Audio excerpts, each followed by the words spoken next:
പിടിവെട്ടേറ്റവനെ പാമ്പ് കടിച്ചോലായിപ്പോയല്ലോ അമ്പിളി. ഈ തെന്നിയുടെ ഇൻഷുറൻസ് പോളിസിയുടെ നോമിനി എങ്ങനെയാ ദയ ആവുന്നത്?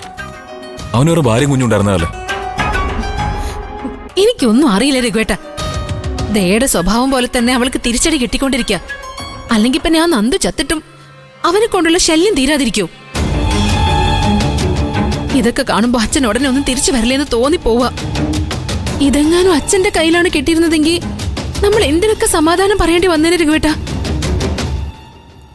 അതുപോലെ തന്നെ അപകടം അമ്പിളി വിനയന്റെ കയ്യിൽ ഇത് കിട്ടിയതോ.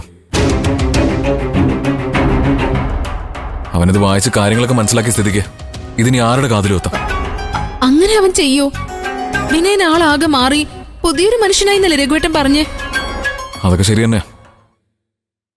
എന്നാലും ദയയും നന്ദുവും തമ്മിലുള്ള വിഷയം പറഞ്ഞ് അവൻ പലപ്പോഴും നമ്മുടെ കുടുംബത്തെ മുൾമുനയിൽ നിർത്തിയിട്ടുള്ളതാ. അവന്റെ കണ്ണിൽ ഇതും കൂടെ പെട്ടത് എനിക്കത്ര പന്തിയായിട്ട് തോന്നുന്നില്ല. അയ്യോ രഘുവേട്ട, വിനയൻ ഈ ലെറ്ററിന്റെ ഫോട്ടോയും ഫോണിൽ എടുത്തു വെച്ചു. എന്ത് ചെയ്യാനാ? അവൻ അത് വെച്ച് വീണ്ടും പഴയ പണി തുടരുമോ? മതി, മണ്ടത്തരം കാണിച്ചിട്ട് ഇവിടെ നിന്ന് നിലവിളിച്ചിട്ട് ഒരു കാര്യമില്ല. ഇനിയെല്ലാം വരുന്നിടത്ത് വെച്ച് കാണാം.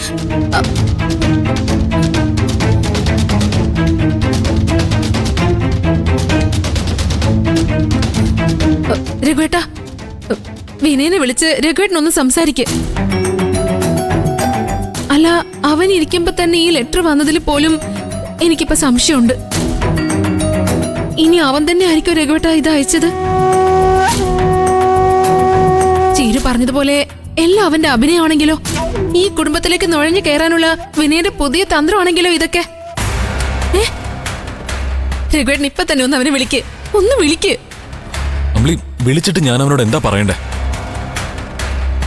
ഈ ലെറ്ററിനെ നമ്മൾ ഭയക്കുന്നതായി അവന് തോന്നിയാ അത് കൂടുതൽ കുഴപ്പം.